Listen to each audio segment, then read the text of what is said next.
Now, joining me is Carl McCartney, Conservative Member of Parliament for Lincoln. Thank you and welcome to the debate.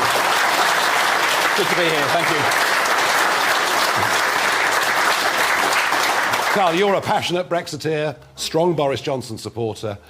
What do you say to those people that I met today, your constituents that I met today, you know, and they voted for you with great enthusiasm in 2019. You yourself have had a very up and down time here. Indeed, yeah. Stood and lost, stood and won, lost, won again. So it is very much a seesaw seat.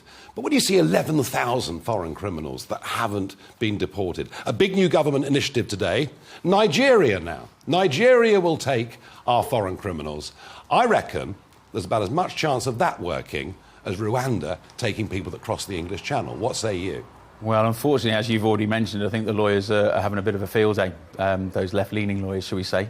And ultimately, yes, it's the Prime Minister, but also Priti Patel, obviously, in the Home Office, have been trying desperately to, obviously, move things forward.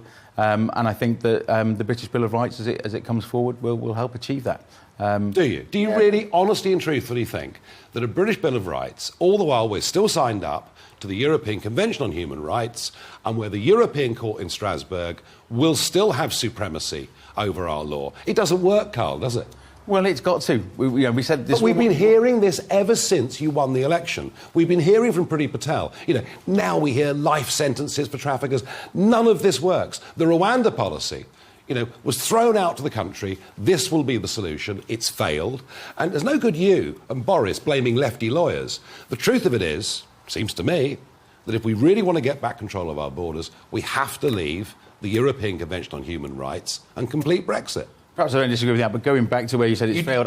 You do agree with that? No, I'm just about to say, I'm going to counter your saying it's failed. It's been delayed at this point in time. Delayed? And you and I don't both know why that is. And obviously, we're not giving up on Rwanda and sending people there on aeroplanes, and that will come forward, I'm sure. A lot of work has been done, the agreement's been signed, and it will happen. But yes, there's always going to be opposition. Should we stay... And you know in politics, nothing happens overnight. Should we stay part of the ECHR, Carl McCartney? Not when we've got our own British Bill of Rights.